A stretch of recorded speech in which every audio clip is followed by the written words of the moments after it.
This is your News Source Evening Bulletin for today, Tuesday, the 7th day of December in the year 2021.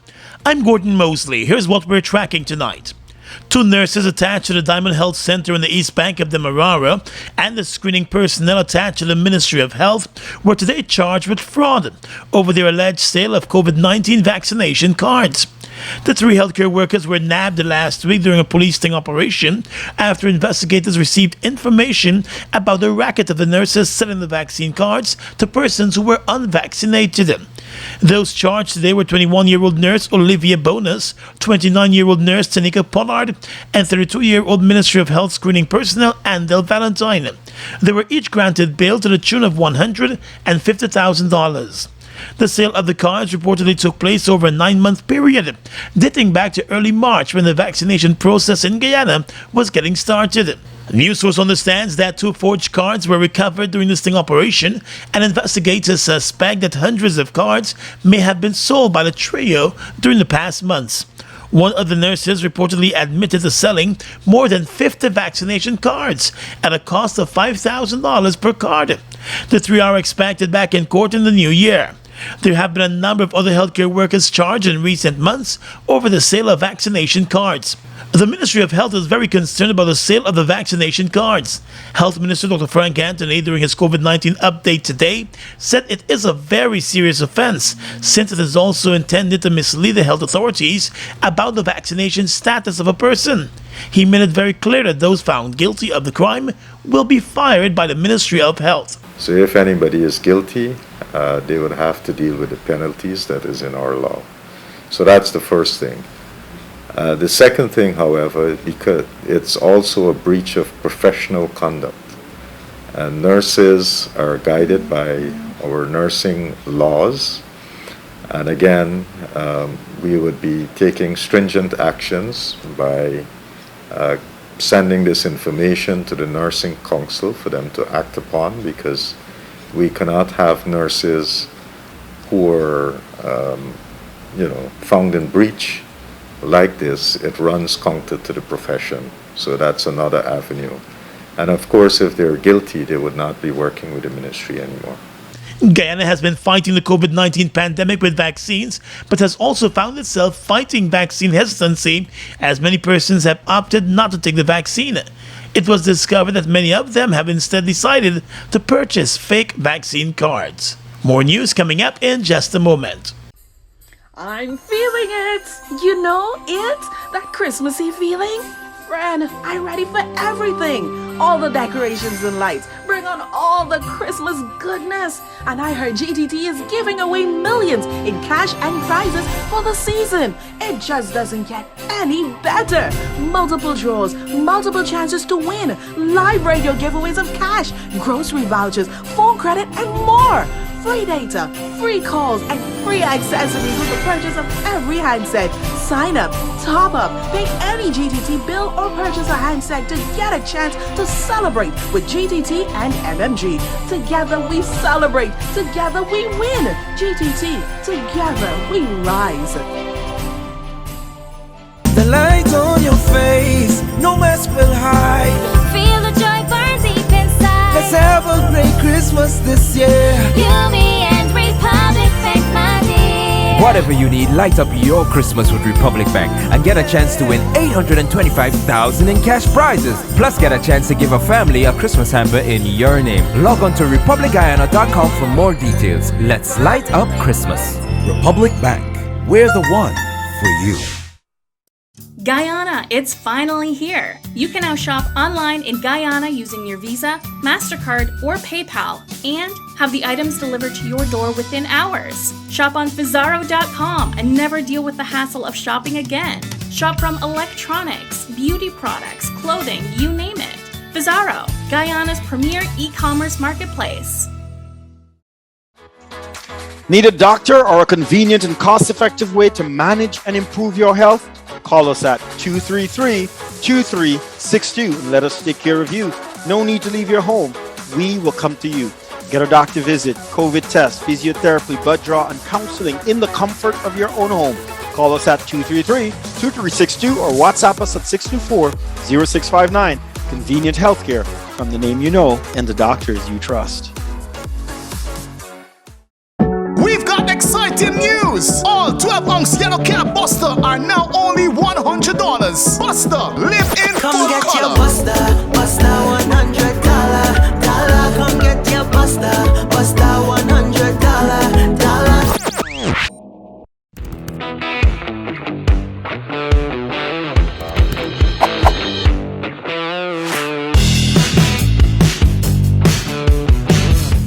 Let GBTI make your dreams of owning a home a reality. Buy or build your home with us. Let us help you to completely outfit your home and make it move-in ready. Need to purchase land? We finance that too. Benefit from our 10% down payment and interest rates as low as 4.25%. Calculated on the reducing balance with up to 30 years to repay. Switch your mortgage to us and learn about benefiting from the equity in your home. Invest wisely. Apply online or call your branch to schedule an appointment.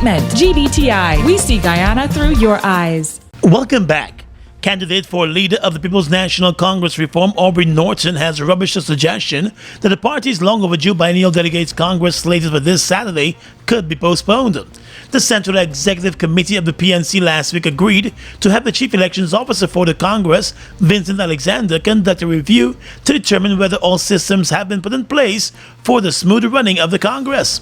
This comes after PNCR Vice Chair Annette Ferguson, who has publicly backed Joe Harmon for leader, moved the motion for the Congress to be postponed. In an interview with News Source today, Mr. Norton said he's not bothered by the speculations, and he noted that he is confident that the Congress will go on as planned this weekend. Asked whether he is concerned that Mr. Alexander, who is scheduled to submit his report tomorrow, might recommend that the Congress be put off until next March, Mr. Norton said while he does not want to comment specifically on the work Mr. Alexander is doing, he believes that the required systems are in place to pull off a free and fair delegates Congress. The frontrunner for the leadership position, who has been picking up endorsements from critical PNCR groups across the country and in the diaspora, is of the belief that a move to have the Congress postponed is a move by some candidates to buy time. Norton has long set himself out as the person to beat when the elections are held, and already he has received the backing of several long-standing party members. When the elections are held, Norton will go up against opposition leader Joe Harmon and Dr. Richard Van West Charles, along with former Attorney General Basil Williams, for the position of party leader.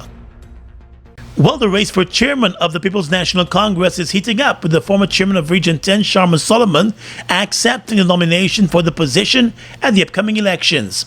Solomon, who has been credited with expanding the membership and adding new vigor to the PNC in Region 10, intends to campaign on that record. We are running on our record. We are running on our ability to do just that, to give the party what it needs at this moment. On his own campaign to be chairman of the party, the 41-year-old Solomon said he has been focusing his efforts on the position of party chairman. However, what I stand on is the experience of, as working in Region 10, our numbers of ensuring we have increased numbers of party members between the period of 2006-2011. We moved those numbers to 1,500 from just about 300. Party groups, we have built party groups back to the extent where they were very active and structured along boundary lines. We worked with the YSM and the NCW to ensure they were very active.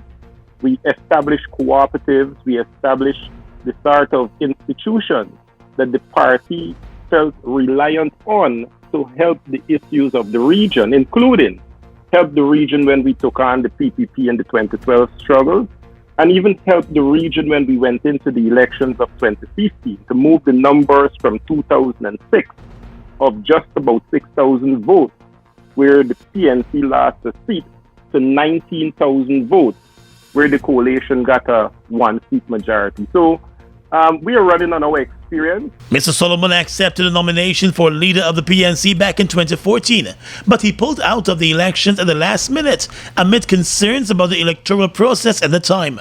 He was regional chairman during the 2014 party elections. Although he was sidelined by the party's executive in the year that followed, he remained involved in the party's activities and campaigned for the party in all of the national and local elections that followed.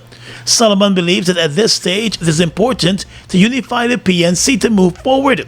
He said while he's running for the position of party chairman, his support for party leader has been thrown firmly behind Dr. Richard Van West Charles. What we bring to the party with regards to our support of what a central executive committee should be doing in conjunction with leader, chairman, vice chairman, and CC members is in itself tangible of what we can do to build the party back. I, however, at this moment, and I still believe based on our early endorsement of Dr. Richard Van West Charles, when you put the cards on the table for the position of leader and where the party is at the moment, he comes out hands down above everyone else. Focusing on national politics, Solomon said he believes the People's National Congress remains the best party to lead Guyana in the right direction, whether by itself or as part of a coalition. People's National Congress, over the past 64 plus years, have demonstrated to the people of Guyana not only that we have brought and shepherded the nation to the point of independence and through its Republican status. We've done so many things that the party is embedded in the consciousness of the Guyanese society. What we see today is a People's Progressive Party that is completely isolated in terms of its outlook on society and even in the wider context of the world. Let us not forget they were labeled as an install regime. We had overseas representatives of governments who have identified them to be a very divisive government. Locally, you have those who were identifying as guardians of democracy, who have today started to turn their backs on the PPP. The PPP have returned Guyana to one of the most corrupt states in the region. Mr. Solomon said he is confident of performing well in the upcoming elections and will continue to focus on building the party and supporting its efforts to better the lives of the people of Guyana. Solomon is one of 16 nominees for the position of PNC chairman. Over the years, he has been seen by political observers as a future presidential candidate for the party and the coalition. The incumbent chairman of the PNC, Valda Lawrence, has told her supporters that she will not be contesting the elections this year. As Guyana and Ghana look to strengthen ties, President Irfan Ali has assured that his government will make it easy for Ghanaian companies to conduct business in Guyana. During an address at the high-level multi-sectoral meeting with the Vice President of Ghana, Dr. Mahamudu Bawumia, and his delegation, which included members of that country's private sector, President Ali pointed out that both governments have agreed that their private sectors will be the foundation for development between the two states and will also lead the development agenda. Red tapes and bureaucracy will be removed in the process of reaching business opportunities. And this is an important part of this engagement. Both governments has agreed to make the functionaries of government and the system of government accessible to the private sector of both countries. The president explained that improved relations between the two countries now open the opportunity for direct and meaningful opportunities and engagements for the private sector of both countries. The head of state also urged the businessmen to combine their skills and become major and dynamic players outside of Guyana and Ghana. And this is the level of engagement and thinking we want at the private sector. Not about growing a business here in Guyana or growing a business in Ghana.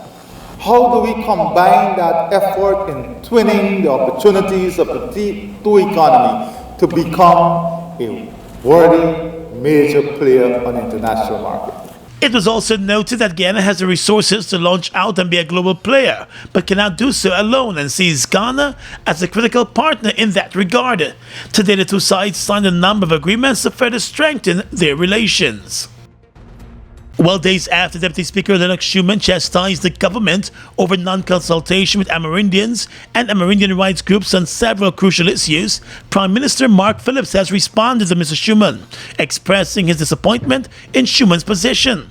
Schumann, in a letter to the media last week, said it is his firm belief that the PP civic government has zero interest in meaningfully engaging the country's indigenous people on any matter. In response, the Prime Minister said Mr. Schuman's suggestion that the PP civic government is not open to consultation with the indigenous community is erroneous. The Prime Minister noted that there has been consultation and meetings taking place, including with Schuman himself. He said Schuman's position is inconsistent with the well-established track record of the PP civic when it comes to Amerindian development throughout its tenure in office. The Prime Minister recalled that back in October he met with Mr. Schuman to discuss matters related to the development of indigenous people. The Prime Minister pointed out that those meetings were cordial and noted that Mr. Schuman even boasted about the meeting on his Facebook page. The Prime Minister said the indigenous people form a significant part of Guyana's history and will most certainly be part of its future development and development through a considerate and consultative mechanism. The PP civic government has come under fire recently for granting a mining license in a part of the Rupununi region without adequate consultation with the communities in the area. All of those communities being indigenous communities. In wake of the concerns raised last week by teachers and students of the St. Rosa's High School about the sewage overflow and the noise from contractors rebuilding a section of the school, Education Minister Priya Manik-Chand led a team from her ministry to meet with the contractors today. The minister asked the contractors to put a system in place that will not provide any inconvenience to the students and teachers while they are attending classes. The construction of the new school building is currently at 10%, with the contractors explaining that they are currently ahead of schedule. Minister Manik-Chand said her ministry will be closely monitoring the works at the school. The team from the Ministry of Education was also informed that the sewage overflow problem is being addressed by the Guyana Water Incorporated. The sewage issue has been caused by a problem in the GWI sewage lines at Camp and Kwamina streets. An official of GWI explained that the sewage lines were blocked by materials that should not have been in the sewage system from residents in the area. The matter is being addressed, the Education Ministry officials were told. Last week, the board of the school made a decision to have students return to virtual learning sessions because of the sewage overflow and the construction noise while students were attending classes.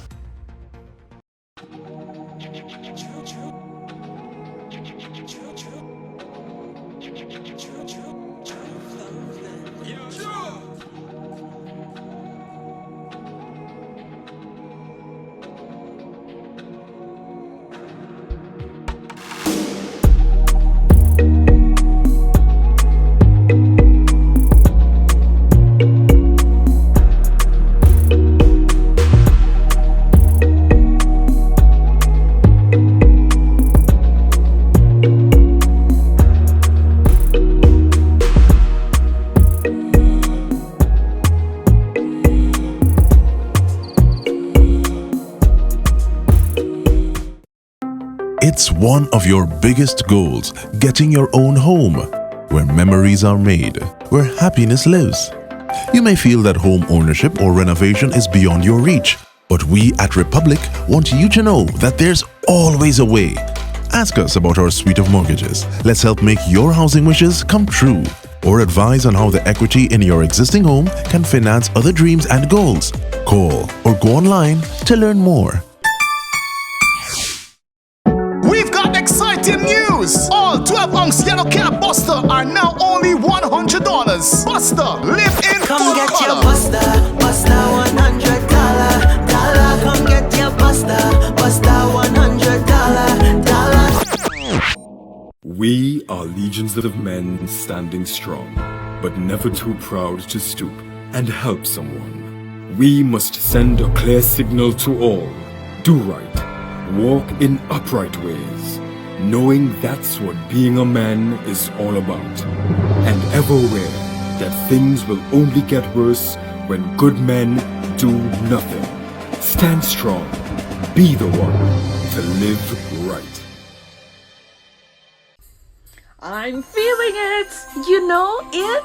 That Christmassy feeling? Friend, I'm ready for everything. All the decorations and lights. Bring on all the Christmas goodness. And I heard GTT is giving away millions in cash and prizes for the season. It just doesn't get any better. Multiple draws, multiple chances to win, live radio giveaways of cash, grocery vouchers, phone credit, and more. free data, free calls, and free accessories with the purchase of every handset. Sign up, top up, pay any GTT bill or purchase a handset to get a chance to celebrate with GTT and MMG. Together we celebrate, together we win. GTT, together we rise. Fuel it up and drive, Super 95. Tune up. Fuel it up and drive, Super 95. Tune up. Protect your fuel system, boy. High mileage and performance, boy. Guy Oil Super 95 gasoline gives you more reasons to drive and is available at 56 service stations nationwide. For affordable price, high performance, and high mileage, choose Guy Oil's Super 95 gasoline. Fuel it up and drive.